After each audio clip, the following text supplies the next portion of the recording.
Hey, everybody, welcome to the Sit Down Marks podcast, episode number 27. We have an extra special episode here today, boys. I know y'all are excited for this one, man. How fired up are we for Levi Cooper? No,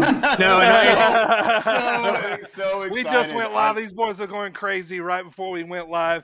But let me introduce our guest here today, man. You know him as Levi Cooper, also a former tag team member of Heavy Machinery from the WWE. Levi, thanks for joining us, man. Appreciate it, brother. Thank you so much.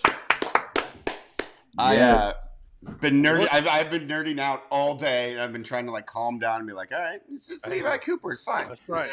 Looking fucking great, by the way. How good does Levi look, everybody? I bet out there in podcast world can't see what we see, but if you're watching right now, you are. Levi's in shape, man. He looks ready to roll. Absolutely. You look good, man. And thanks for being on the show once again. We really, really appreciate it. Yes, thank you. Thank you so much. It's awesome. So awesome. Okay, I'm calm now. Yeah, let's have some fun, boys. Hell yeah. Yeah, man. Thanks for taking the time to join us here today, Levi. Let's jump right into it, man. Why wrestling, man? What got you started in this beautiful business that you were in and that we love to watch? Well, to be truthful, I started with WWE because it was kind of the best opportunity at the time for me. I had just finished college and I had gotten an accounting degree. So, I was in conversations to potentially, wear a suit to work and go explain numbers to people at KPMG or Ernst & Young or something like that. Sure. And WWE gave me a chance. I had a tryout so I graduated in May. I had a tryout in June and ultimately got hired in July of 2013. And then started in January of 2014. And so, like I said, I watched it growing up, of course, during the Attitude Era. I was born in 1990. So, 99, 2000, 2001, we were hitting elbow drops and people's elbows, rock bottoms, stunners, Sure. The likes off the couches on the trampolines, what have you. Yeah. And then when I got into high school, I got pretty serious I knew I wanted to play sports in college. Originally, my main goal was to play Division I football. And so, basically when I got in high school, I kind of stopped doing or watching anything that wasn't about school or sports, essentially. Sure. So kind of wrestling fell off a little bit for me. And I actually went to a Money in the Bank show. I want to say it was 2011. It might have been 2012. It was what Dolph Ziggler won. It was in Phoenix. I was going to Arizona State at the time, so I went to that.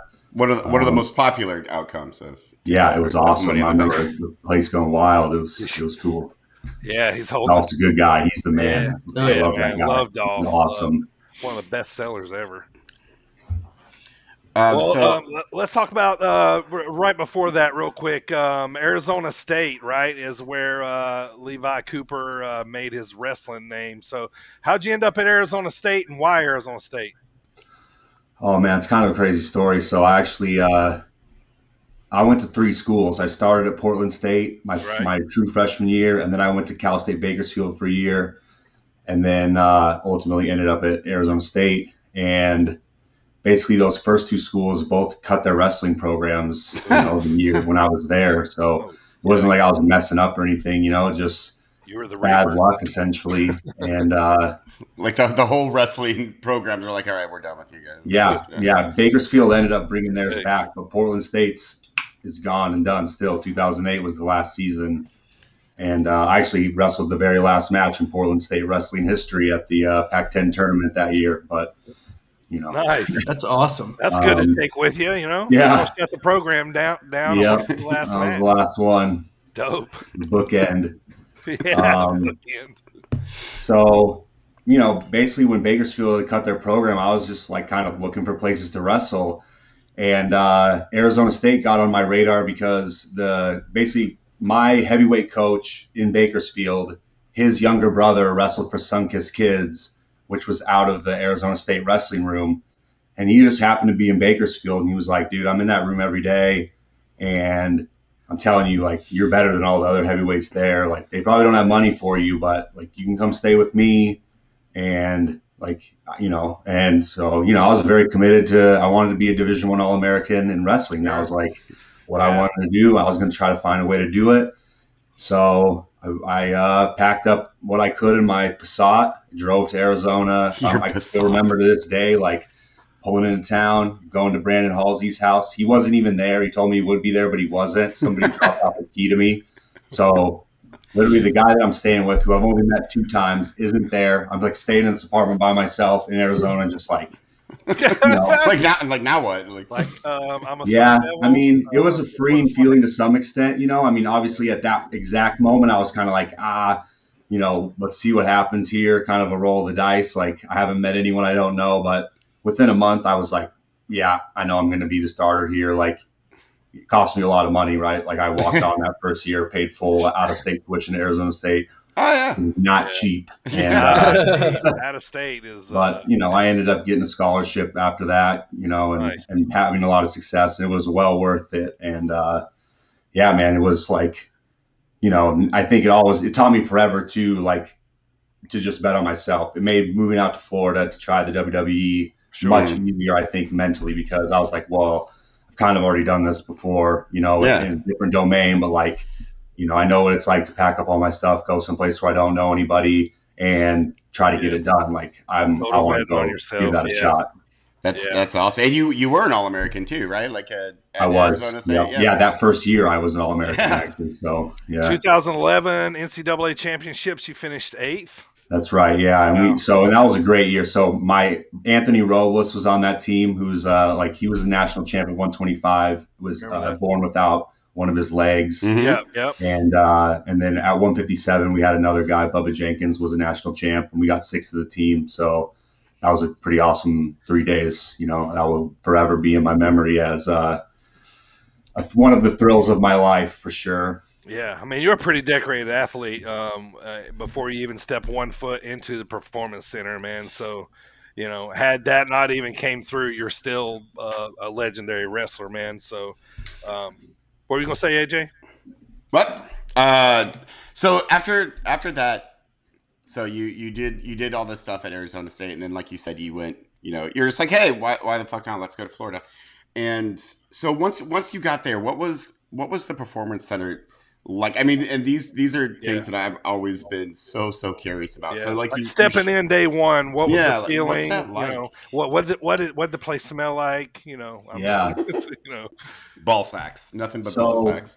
It was. I mean, it underwent a lot of evolutions, right? So.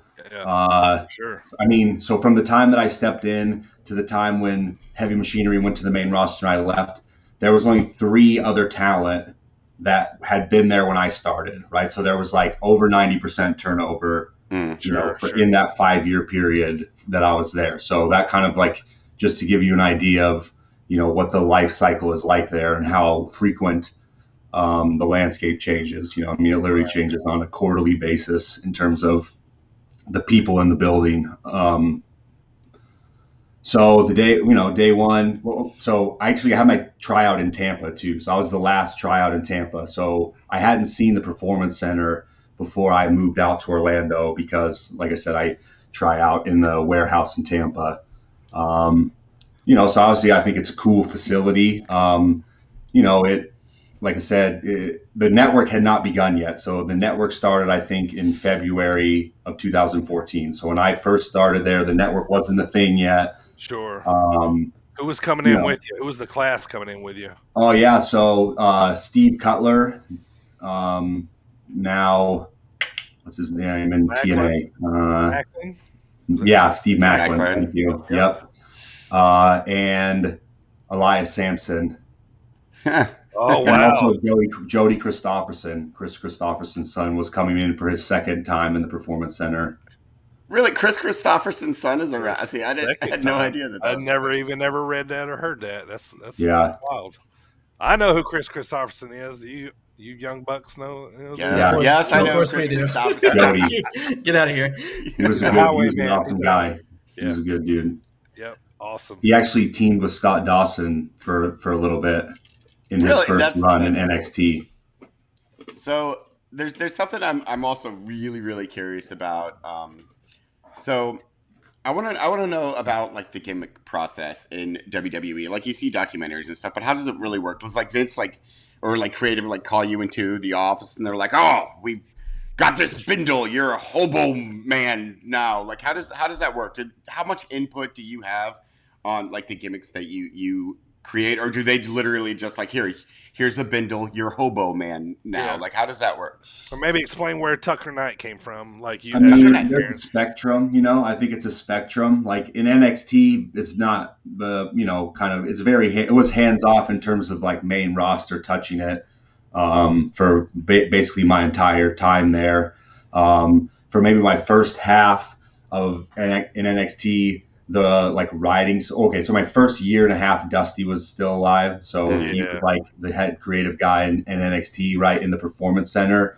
And then like Chris Chambers and a couple other guys who, wrote TV on the main roster would come down like once a month and see promos. And then, they mainly wrote TV with Triple H. So, it wasn't like super connected necessarily, like kind of what people were trying out in the Florida scene, gimmick wise or whatever. Like, there was a little more freedom there, I guess, to, like almost akin to the indie scene of like, it was expected. Okay, so first of all, you're going to wrestle on the Performance Center shows for probably 20 or 30 matches, which is just going to be in front of your like peers, right? Basically. Sure. So that's how you start out first before you get any like Armory matches or small Florida live events. So it's, it's kind of a progression.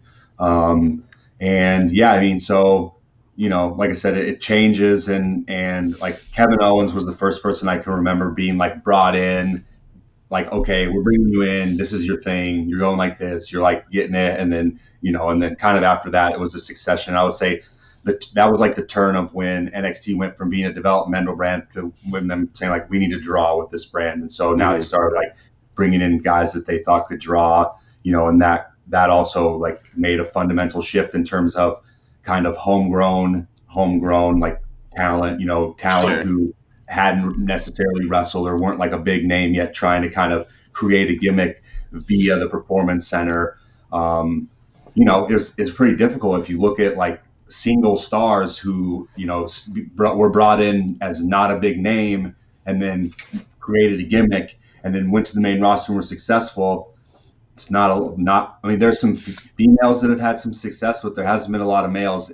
Tag teams have had much more success, making that transition. Like you have American Alpha, Bod Villains, us, Wyatt's. the Wyatts, Authors of Pain. AOP, yeah, there's another one there too. I'll throw in the Ascension too. I love the Ascension. I feel bad for them. Yeah. Yep.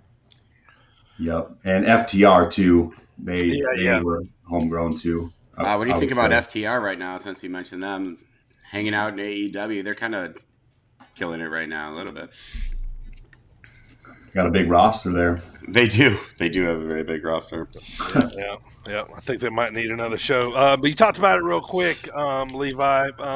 Just give us your time working with Dusty, man. What was it? What was that like? Yeah, Dusty Rhodes, baby. What was he like?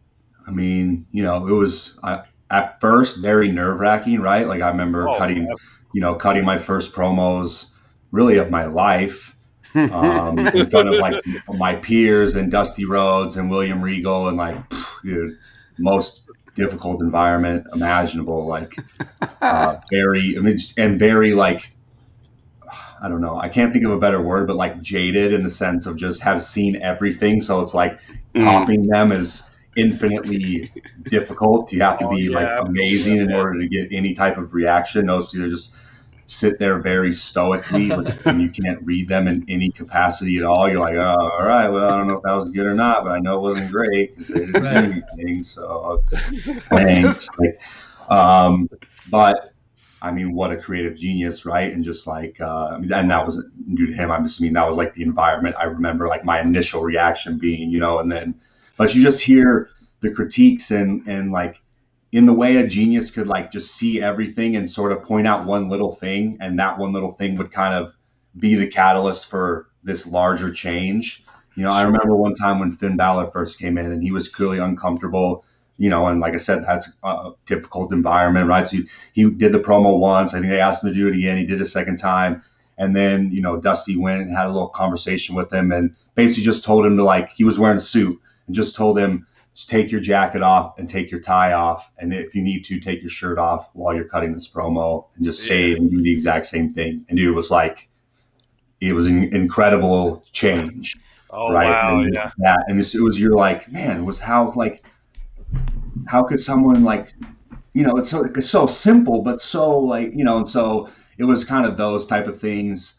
One thing that I took away from him that I use and say all the time is he would say, don't let the truth get in the way of a good story. Right. And right. We would, we would often go on this story and it would clearly begin as a real story. And then at some point it would turn to fantasy and then it would and you could never tell. And that was, so he was teaching a lesson in his own way of this is how you kind of how you do that to some extent. So I always felt like Dusty's the kind of guy, and you could probably answer this question, Levi. When he started talking, everybody stopped talking.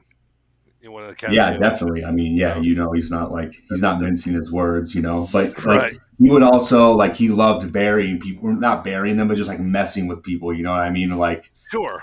Just calling people out or I remember one time I wore a singlet for a promo and maybe, it was this tight fitting singlet and I didn't know there's a monitor behind you, right?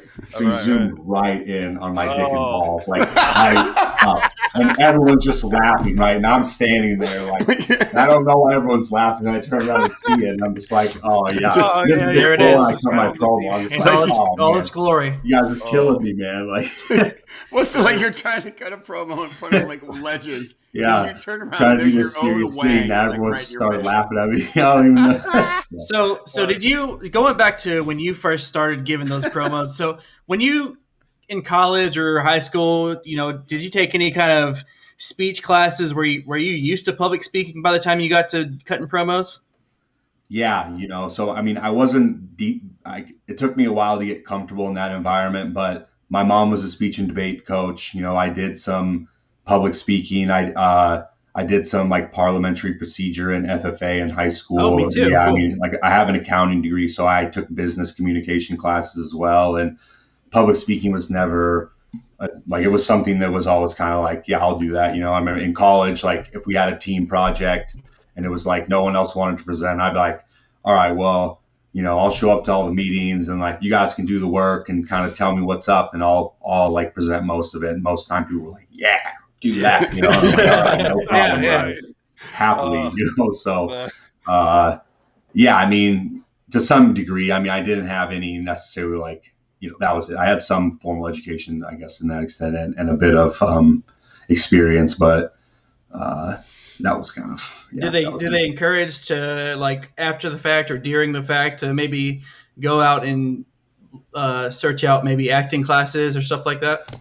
Well, so they brought him in, yeah. So we got to work with Howard Fine, which is a pretty renowned acting coach in Hollywood or whatever. I guess Will Smith works with him and other guys. I don't know, and then he had a pupil that ended up coming down for a couple of 10 or 12 week, kind of classes or whatever, and he would have 10, 12 people a day or something, and he would do 4 classes a week. For whatever, and you would have 1 class per week, and it was method acting, right? So it's Uta Hagen, before was the root of Howard Fine's work, I guess, or whatever, right? So these are I read pieces of those books, not all of it because it didn't all apply, and it's it's not the most exciting read ever, but it does have a lot of cool information. And it gave me a way more profound respect for, acting and sort of that process and how you have to go through it. At least what we learned, which is sort of how to draw on things that you've done in your life or real life, experiences that you have. And so you go through this process called emotional recall, and you kind of try to take an inventory of moments in your life when you felt a certain type of way And then when you wanted to, express that type of emotion as a character,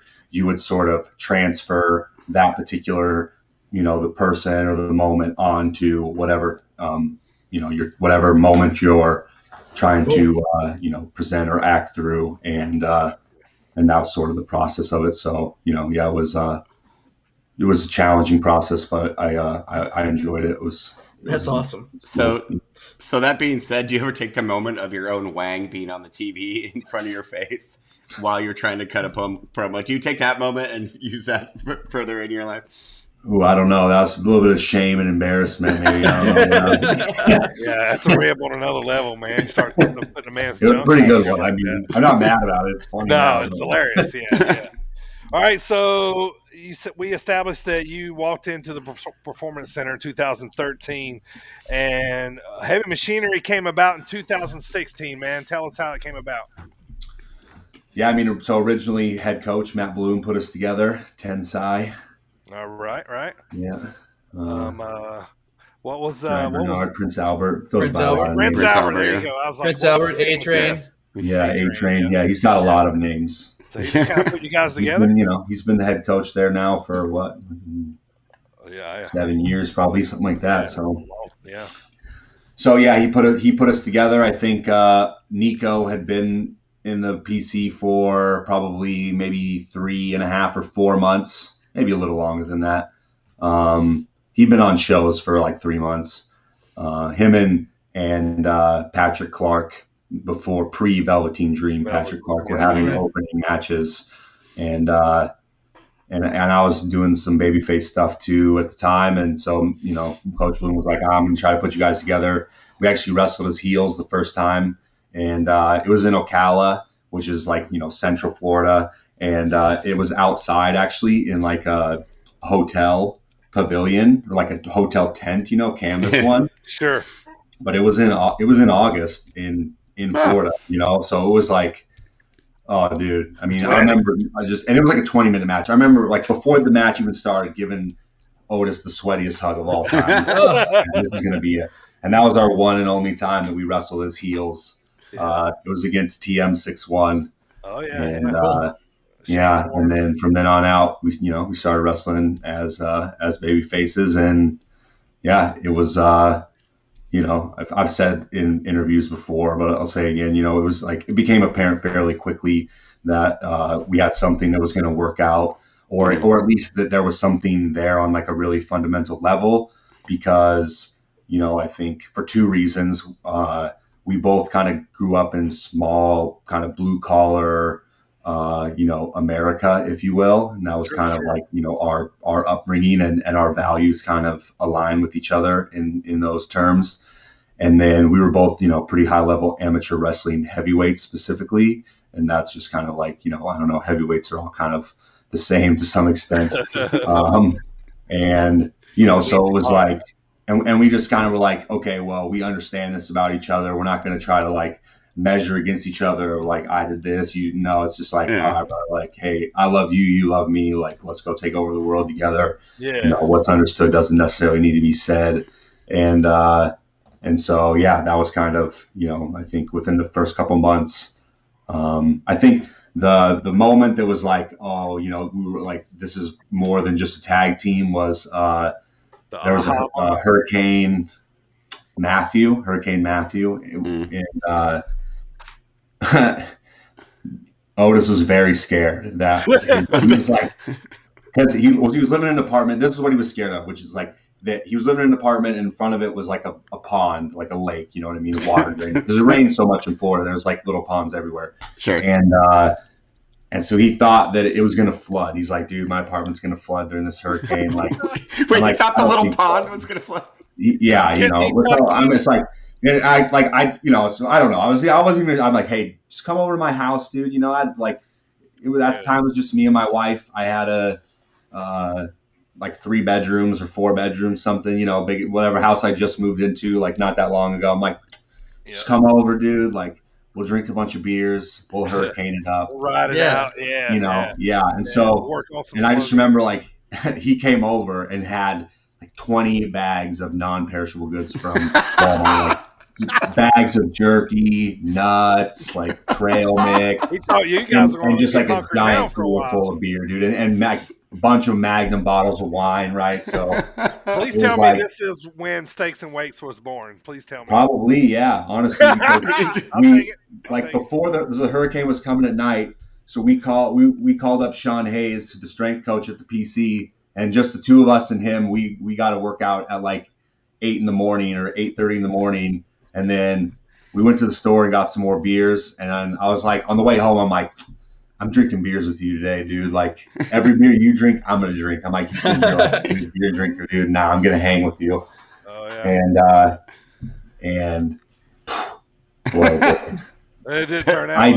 I did, but only because he was like, and I didn't know this till the next morning, but it was like he'd come over and he'd just check my beer, and if it didn't have some or had some left in it, you know, he would go and he'd pour himself some wine, and then when mine was gone, then he'd bring us 2 more beers, and he'd be like, then he'd finish his beer, he'd check mine, and then he'd go and get some more wine.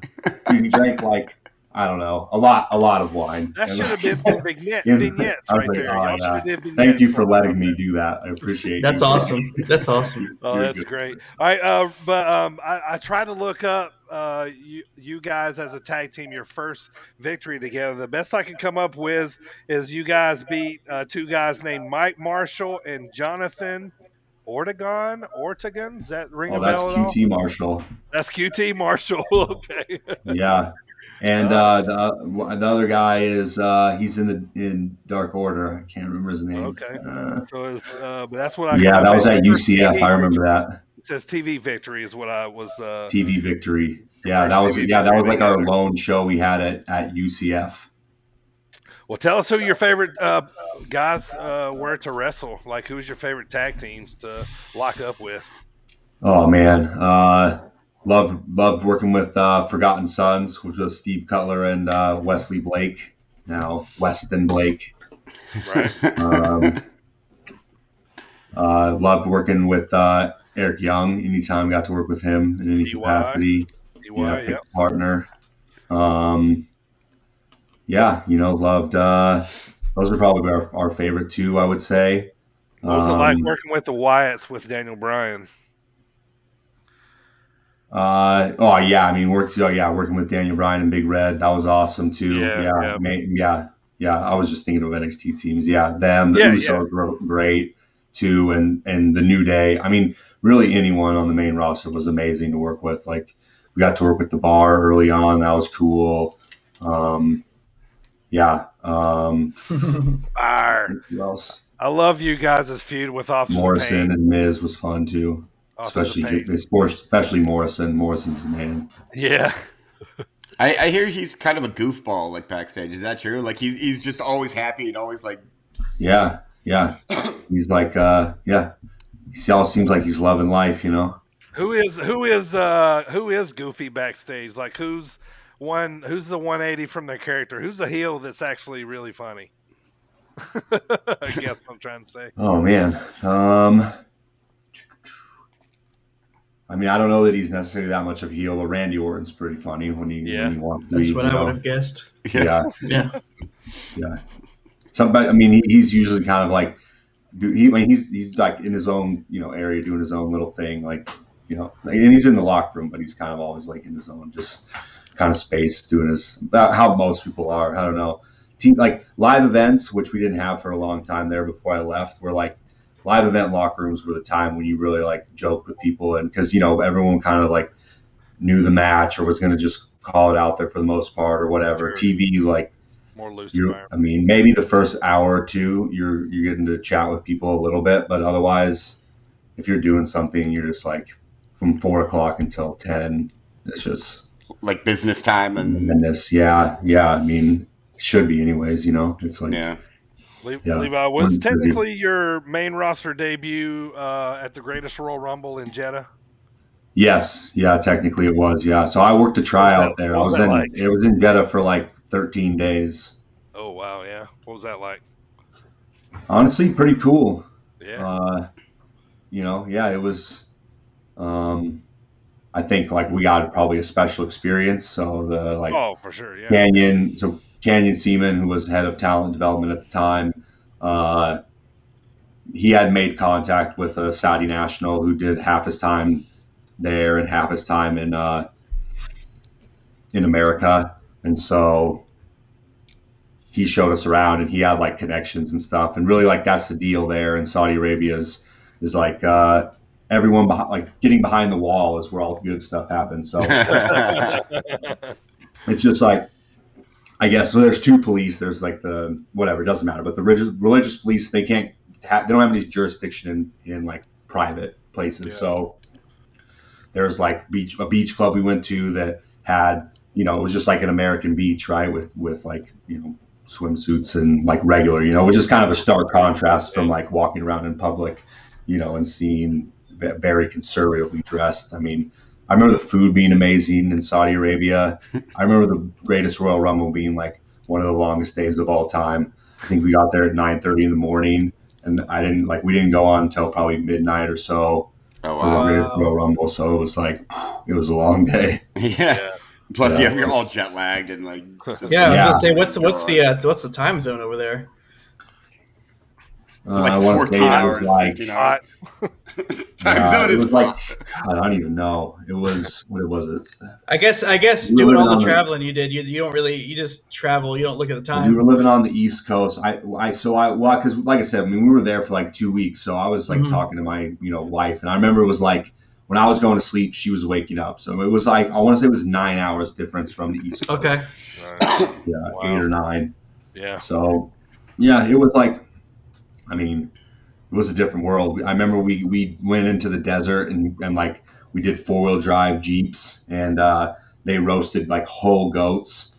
And we just sat on like pillows on pallets and on, rugs in the desert, and there was just rice on the bottom, and then you just picked it off with your hands and, went for it, which, oh, wow. I grew up hunting and fishing. So I was like, hey man, I'm all about this, Yeah, one of the kids was like, oh dude, you got to eat the eye. I've offered you the eye. It's like a symbol of like, honor. I'm like, yeah, brother, no problem. I'll eat the eye. Like, give me that thing. Give me them eyes. Yeah. Hell yeah. It was fatty and delicious. Like, yeah, it was. Yeah. So I don't know. I like, even though I grew up in a town with like 3,000 people, I really love experiences where I get to just like, I don't know, sit back and just watch and listen and like, man, like a whole other place, and yeah, yeah, it was cool. I would have been like that loser that's like, do you have any barbecue sauce? And then people would be like, okay, you're an idiot. Go eat some Apple Jacks or something. They would have told you, they would have pointed out to you like in the middle of the desert or something. It's like, go stay over there. Yeah. All right, so Levi, let's talk about heavy machinery here just a little bit more. Anybody that watches wrestling knows you guys didn't get to have the proper blow off after Mandy blew it all up for everybody. So just talk about that real quick, man. How come we didn't get to see a blow off between you guys? Well, shit. I mean, I wish I knew. I have no idea. Yeah. Yeah. I mean, I don't know. I didn't ever really get a proper answer. I think the way things happen there in general is very week to week, and there's not a lot of like big picture, viewing. Sure. So from the best I could, surprise. Interesting. What a shocking revelation. We just watched the product. Best I could kind of gather, they had me planned to do Raw Underground, and that was like what they wanted me to do when I moved to Raw. Okay. But they hadn't blown off the other story with the, we still had to do the court scene and the finish there and stuff. And so then they drug that out. And by the time we got around to doing that, Raw Underground had been scrapped. So then they didn't really have anything for me. And, I wasn't really told any reason why that Monday, I had I had a match on, main event the Monday after I turned with Humberto Carrillo, like I don't know, 7-minute. And I didn't even know that I was going to turn right until I'll tell that story in a minute, but basically I wasn't booked until I got a text at 1:00 that day on Sunday that I needed to come to the arena. Right. So it wasn't like that was when I found out I needed to come. I didn't find out about to turn until probably, I don't know, 4 o'clock. Wow. And You taping know, and taping starts what time? Like so you find well, out at this was 4? a pay-per-view, so it started at 7. Wow. Jeez. You know, So they're like, "P.S. You're a heel now. Go go go." well, it was, yeah. I mean, it wasn't even we had the original plan was different than like they wanted me to just like not hit him, but kind of like look at him, and then they're like, no, he's got to hit him. Uh, I don't know. So it was like, my really one regret of my time there was I wish I would have just said no to that. I was like, Sure. like I Yeah. said, dude, it was so frazzled, and so basically the way that it like went down kind of from the start was I found out on like Wednesday afternoon that I needed to leave Thursday morning so that I could get COVID tested, whatever, because I'd been moved to Raw, but then I needed to do SmackDown because we ended up doing the El Gran Gordo thing, Dozer in a mask. So I Right. got basically right. So I'm not scheduled to fly out until Sunday. I get a text Wednesday afternoon, hey, we need you to leave Thursday morning. And so then I'm boom, I go, whatever, do the deal. And you have an app, it's got like dots on it if you have a date. So when I did SmackDown, I had a dot for Friday and I had a dot for Monday, but I didn't have a dot for Sunday. So I'm like, stay up and hang out on Saturday and have some beers with the boys or whatever. And Sure. I'm actually like, I'm driving to the golf course at 1 o'clock. I'm going to play golf in Florida. Like, yeah, I'm off on Sunday. I got TV tomorrow. Right. I'm going to go play some golf. And that's when I got a text like, oh, so I had to turn around and go back to anyways. And so I don't know. I kind of feel like it was rushed and like in a sense to sort of like, so I wouldn't ask the right questions. And it was like, I'd never really gone through that experience, and it was just, Yeah. I just, Seemed very swift. I didn't do enough to protect myself in that instance and really like be like, no, hey, like, what the fuck are we doing after this, right? And like, I'm not doing this unless we have a good idea afterwards. Like, I'll take that on my chest, saying that like, if I ever are confronted with a situation like that again, I'll know better than to like, at least I'm going to make sure that like it makes some semblance of sense. And look, like, if you guys are going to fire me, not for nothing, but just have Dozer kick my ass, like at least have him kick my ass. It makes like, it's just like, it makes less than any sense for there to be nothing, right? It's just like, Right. I mean, okay, supposedly you guys, like, you think he's a star and I'm not a star. And that's presumably why things went down the way that they went down, right? With Money in the Bank and from that time forward, whatever. Like, that was the way I took it anyways. And sort of the way that, what I've kind of pieced together essentially is like, I don't think they appreciated necessarily how much kind of background work that I did for the team, and sort of like, I mean, look, Dozer has the charisma in droves, right? Way more than me or a lot of really anyone. I mean, he's a really special human being, and like, I'd be the first person to say that. But I also think like my ability to speak and be articulate and kind of like get out the information that's necessary, it really allows him to be himself and not have to worry about, kind of like whatever. So, I think we were a good team, and like he was allowed to kind of shine maybe and whatever. So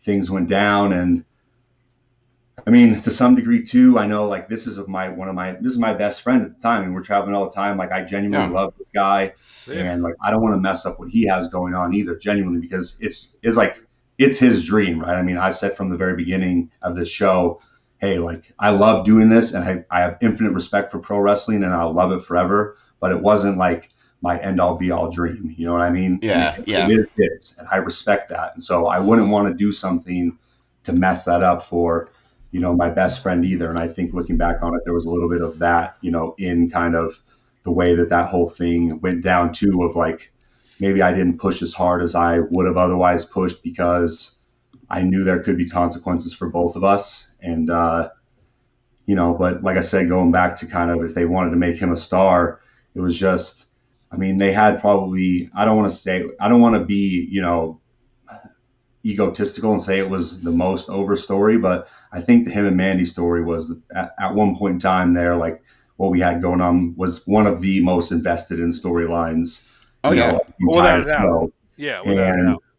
And so to just kind of send them on their merry way and sort of have him pretend like in any kind of way somebody like Dozer would pretend like a girl like Manny just never existed, and like he wouldn't be sad about it. He would have no feeling about it whatsoever. They would just like, I mean, Sure. I think that's just a smack in the face to the audience, and makes them less likely to invest, and it hurts the character because it just makes people less likely to invest in any story that kind of has that any of those pieces because of sort of the bad taste that I know it left in my mouth and all of our mouths, and the kind of the way that we put a lot of hard work into that, and we wanted it to have an awesome payoff, and we think it could have, and shit, you ultimately turn Dozer heel anyways, so like. Yeah.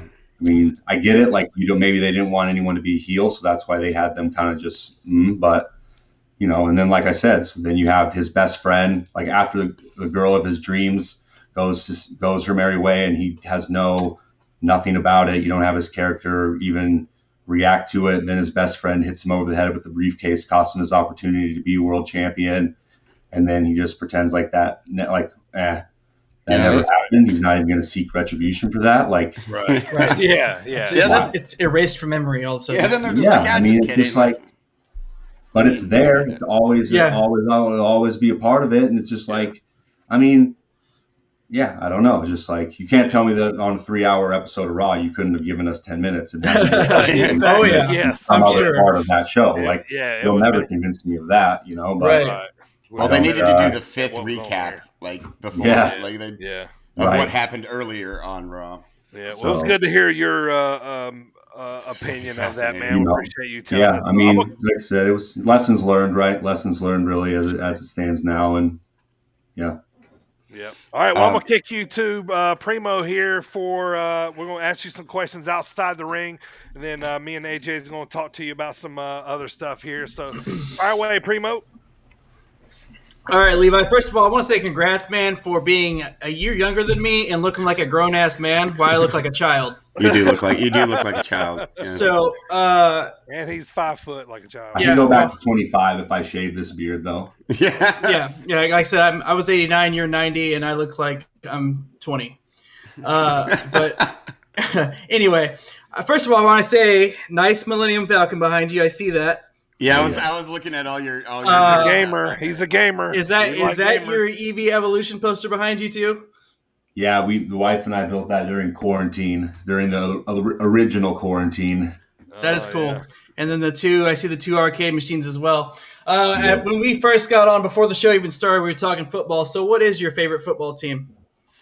My favorite, if we're talking about all teams, is the Oregon State Beavers. Grew up going to those games forever. I can remember as like a 3rd or 4th grader having Pee Wee football in the morning and taking a baby wipe shower on the way down to catch kickoff at 12:30, and been going ever since. Literally, just they had an 8 p.m. game on Saturday, and I was there. I didn't go until 2 in the morning, but it was worth it.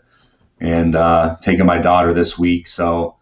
That's my all-time fave.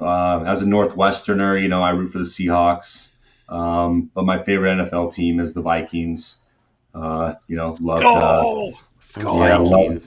the Chris Carter, Randy Moss, Randall Cunningham Vikings. Solid. That was just a team I loved watching when I was like kind of coming of age, and see you with your Cubs stuff on over there or whatever, you know what I mean? But that was they were cool back then, man. So I was like, they were pretty cool. Ever since, yeah, they were, yeah. Especially Randy Moss.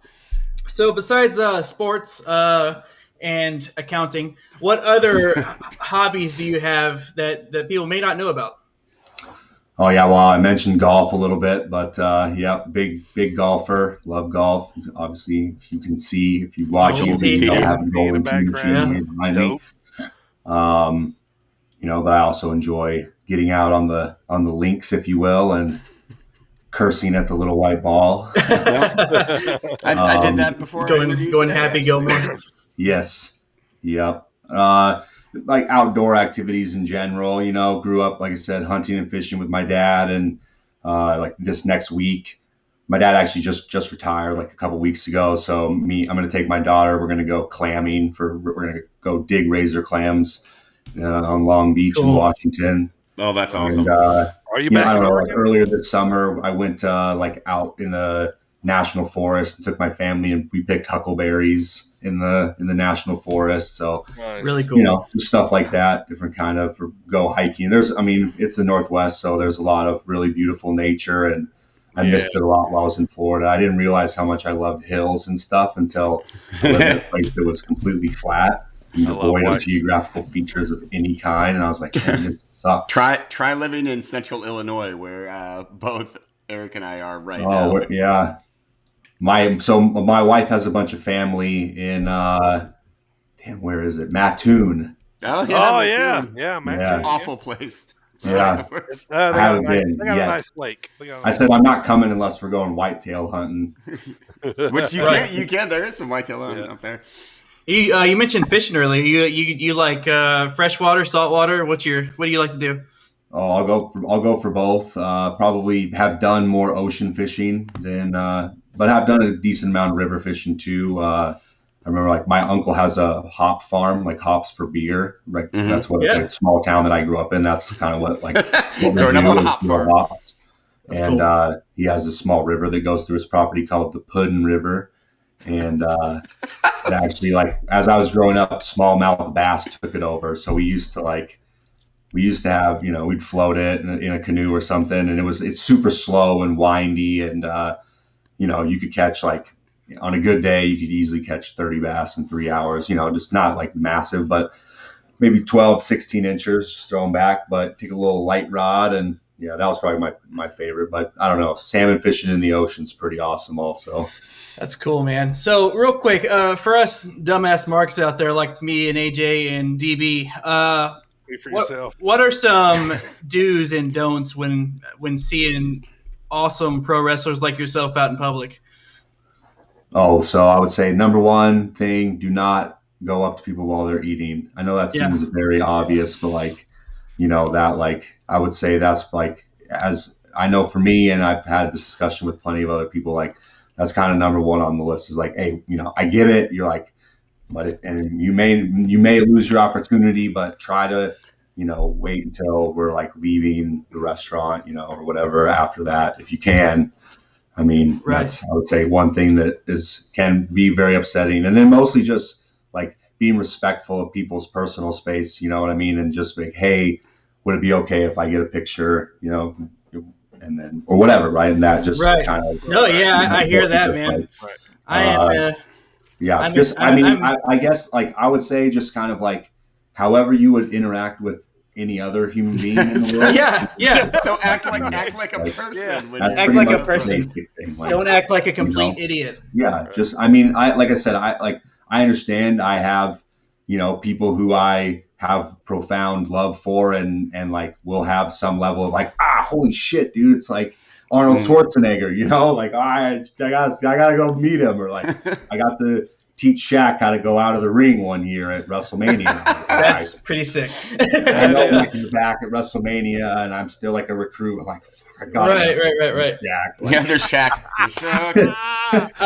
Great, real man. quick, I'll ask you one more question for the sake of our podcast, and I'll throw you back to AJ. I ask this to every interview that we've ever had, and this is either going to go my way or Dirty Bird's way, but. Bruce Lee or Chuck Norris? We keep a tally here, Levi, so we keep a tally. Oh, Bruce Lee. Yes! Thank you. Yes! Yeah. Thank you. Anyone who says Chuck Norris is incorrect. Yeah. I mean, Bruce Lee's legit. Chuck Norris, better showman, no doubt about it. Yeah. He's got a way better roundhouse kick for TV. Yes, he does. Yeah, he does. Especially Bruce when he's Lee's wearing kicking cowboy Chuck boots. Norris's ass, though, if we're being honest with each other. I mean, I agree with you. Yeah. Dope. Chuck All right. Norris. All right. Well, I appreciate you answering all these stupid questions I had. AJ, what else you got? So I have a couple of things. Well, one more stupid question. This is another ongoing argument that we have.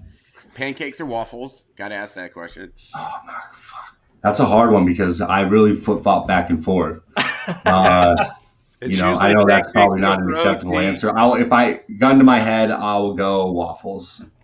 Another one for the waffles. I'm surrounded by stupid waffle people. Because it's like I said, it's just so much more versatile than the pancake. It's just so much more versatile.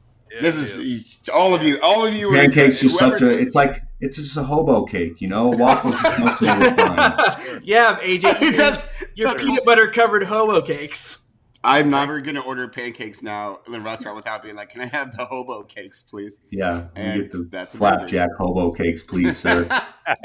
So I You're wanted a to peanut ask. butter guy on your pancakes too. I am, yes. Yeah, I Cubs think that's like a fan, peanut Midwestern butter on thing. the pancakes. Yep. Doesn't like the Call him out. Vikings. Call him out. Yep. Ooh, People He's do. a, They he think is a quick. Midwestern Down here, prick. you're on thin ice, bud. you're like, all right, I'm done with this stupid peanut butter on pancakes.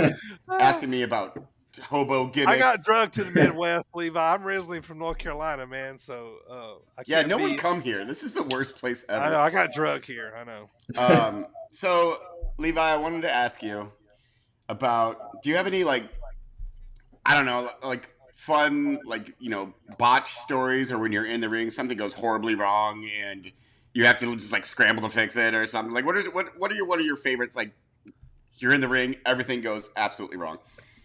Yeah, so I remember we wrestled at Download Festival in the UK, which was amazing, right? Like during the music festival, it was like awesome. three stages, and then we had 2 5-card shows during the music fest. We got to watch Guns N' Roses play a 3-hour set after we wrestled. Fucking it was awesome. amazing. But it was like, so the rings are a little different sometimes in the UK or whatever. Obviously, they're not like shipping the rings across, right? They have they work with a company there and they get the whatever. So the ropes had been used a while, and they so the ropes are just it's just regular rope stretched tight, and then they put duct tape over it. So when they want to change the color, they just have a different color duct tape. They tape over it again. Sure. So these ropes have been taped over several times, and basically, long story short, we were in the Shine still, and I think we were wrestling the Forgotten Sons, and they double whipped me into the ropes. They had both my arms, and I wasn't able to get the rope with my hand in time. So when I went back into the ropes, I didn't catch it with my, you're supposed to catch it with your hand and hold your elbow over the top of it for this exact reason, because I missed it with my hand and my back was sweaty, and so I slipped straight off of it and I bounced off the middle rope and then straight up and smashed my face right into the top rope, right into the rope. And it sucked. Yikes. And it was like I can't remember who was came over to me and was like, "Dude, are you all right?" And I'm like, "Yeah, I'm fine, whatever." And he was like, "You want to do this other spot?" I'm like, "No, we're in the heat, dude. We're now in the heat." Yeah. So I remember that one being but I mean, it worked. I remember the crowd being like, "Oh," but so it wasn't like the most dastardly thing, but it was. We went with it. I remember I was in a match one time with now FTR, and we were in Jacksonville, and Cash Dash at the time, there was some water on the mat, and he went over to pretend like he was going to slip, and then he actually slipped. That took a big bump, and that was I remember we laughed about that for a long time after it being pretty funny. I mean, this wasn't with me, but I was in that Saudi Arabia match we're talking about, and that's the ultimate botch of all time, and a title Neo botch. Wait, were you in the ring at that time? Had you come out yet? I wasn't in the ring. I was out of the ring. Okay. I had been eliminated at that point. Oh yeah. Man! Big E threw you out, didn't he? I was in the hallway, but it was I was in whatever room I was in the back had the gorilla feed, not the whatever feed out. And dude, they just kept replaying it. I mean, I know they replayed it on TV a lot. It was replayed a lot. They had it on a constant loop. I was dying. You couldn't even catch the match. It was just on. I mean, how much shit did he catch after that?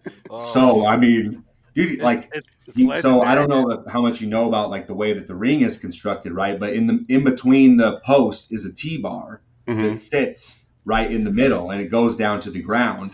And so and he went almost in the middle. So if he would have been actually in the middle, he would have gotten seriously injured. Wow. He would have hit he would have hit right away where the apron is. He would have hit a metal bar that was probably an inch by an inch that went up and down and was it wasn't cemented to the floor, but it was it sat on the ground. It was he would have moved it, but it would it would have been bad. And the rail was there too. So if he would have been maybe half a foot taller up, he could have hit his forehead on the metal railing too. So it was very funny, and he got lucky that it was just funny. Like, it would have been the ultimate botch save if he would have crawled under the ring and then popped out the other side. Or just like stayed under the ring for like an extended period of time. This is where Titus O'Neil lives now, is under the ring, like a ring hobo.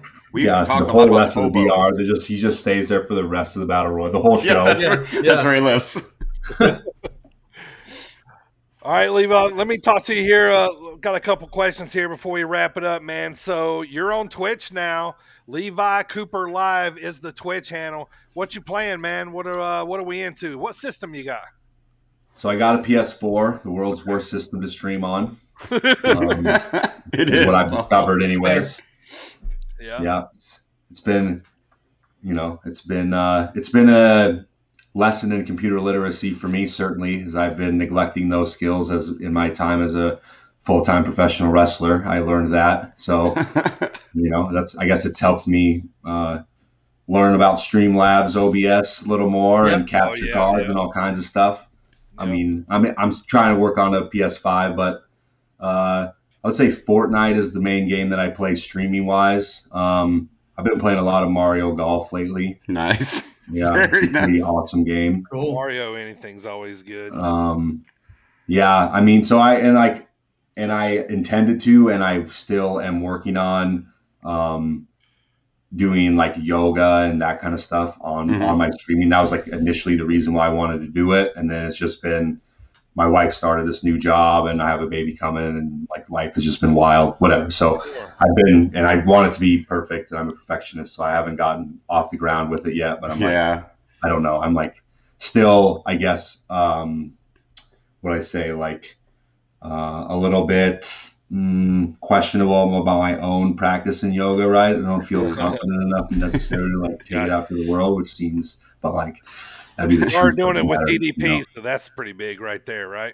Yeah. So I've been working on, just started actually in the last week or two, a certification program with his level 1 certification in DDPY. So that's so awesome. Working on that a little bit, and hoping to, finish that by November, December, and be able to teach classes in that, and kind of, so basically my grand plan is to create a kind of a self-care program banner, that it kind of all encompasses yoga, other forms of exercise, meditation, nutrition, and really starts out with like drinking water and breathing properly, and things that are like, I came to a realization like a year ago that, I was reading a little bit of a book about breathing and stuff, and like, man, like I've been a high level athlete for a long time, and I remember people talking about breathing, but like, I don't remember anyone ever explaining to me, this is how you like properly breathe to actually like get your diaphragm breath right, and like how you actually produce nitrous oxide, which can only happen through your nose, and just all of these different like things that are sort of the building blocks of being an athlete, that or just controlling your life in general. Like, your breath is tied to your cardiovascular system in the same way as your heart, but your heart's smooth muscle. You can't control it in any capacity other than, flexing and contracting muscles, but it works on its own. But your lungs, they do work on their own, but you can also control them. And if you learn how to control your breath, like you can learn how to control a lot of physiological processes in your life. You can calm yourself down, you can get yourself revved up, you can do a lot of things.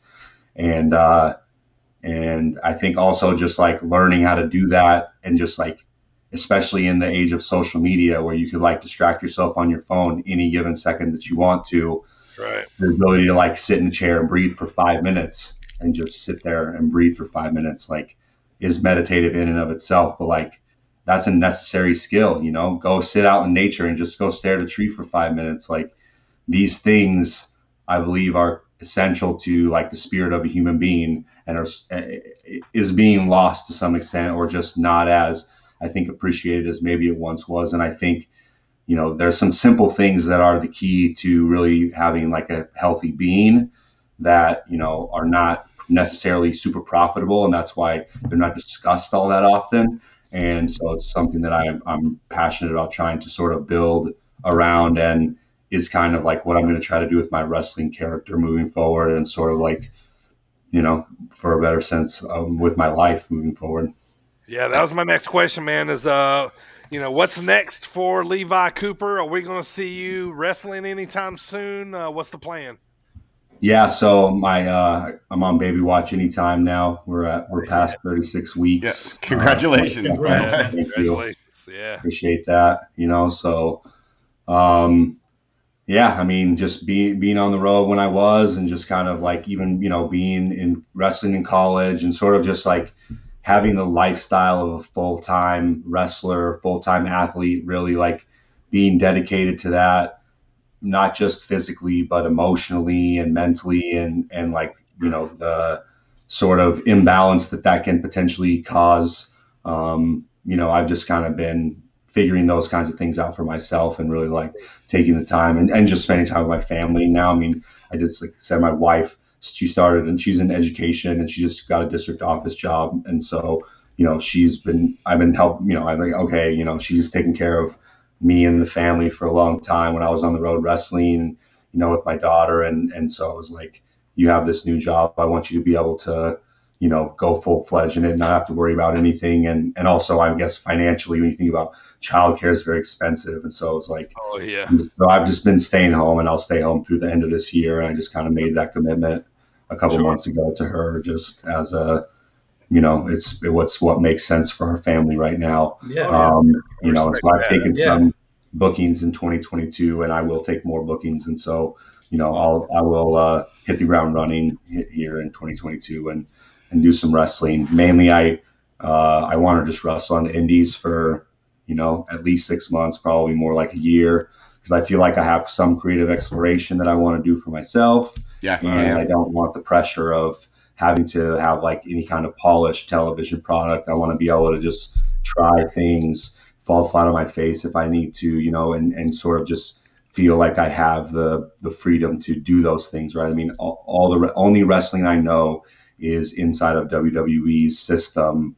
And so I want to, before I, wrestle on TV again, I want to just kind of figure out exactly who I am inside of the ring, outside of, heavy machinery. And I feel like, I have an idea, but we got to get reps, right? And so that's a really cool point of view. Yeah, well said, man. I'm looking forward to seeing you on the indies, and what you can come up with. Been doing some jiu-jitsu too, so potentially going to do some like pancreas matches, or something along those lines. Think about kind of like, I mean, I know some people know that pay attention, but I feel like a lot of people that just kind of know me as Tucker in WWE maybe don't know like how legit I actually am, and still am, and can be, and that like it might behoove me to remind the world a little bit, like, yeah, if I need to whoop some ass, I can actually whoop some ass. Awesome. Really want to fuck with me, you know what I mean, or whatever. Right. Even though I don't portray that on the regular basis, I guess, or whatever.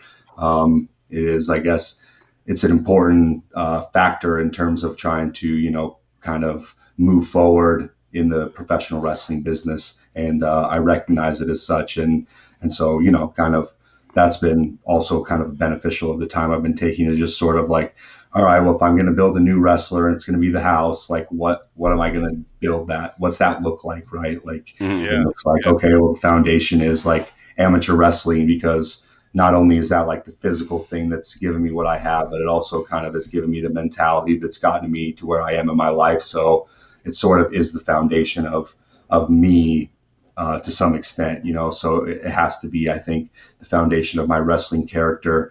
And then I've been toying with this thing called with Levi Cooper, Force of Nature, and sort of like, I guess, like, I know violence. I understand violence in the same way that nature can be extremely violent and volatile. It's also this like really serene and peaceful place that's extremely calm, and like is necessary to be both of those things, right? And to like understand both of those things and be able to kind of move, unilaterally between the two of them as a character, is something that I That's think as a basis, it could be pretty cool, and it's sort of going to be what I explore early on creatively. Nice. That's awesome, man. That's awesome. Well, Levi, thank you for taking the time out to talk to us here today, man. I could sit and listen to you for hours, man. This has been fun. Thank you for telling us some stories along the way, and we really appreciate you being on today, man. Yeah, no doubt, man. It's been fun. The hour flew by. Even though you're wrong about waffles. Everyone's wrong about waffles. Shut up, AJ. My daughter, hey, if it's worth anything to you, my daughter loves pancakes way more than waffles. So. Oh yeah, I got one. Your daughter, Dad. She ultimately decides. So I probably crave waffles because I eat pancakes all the time.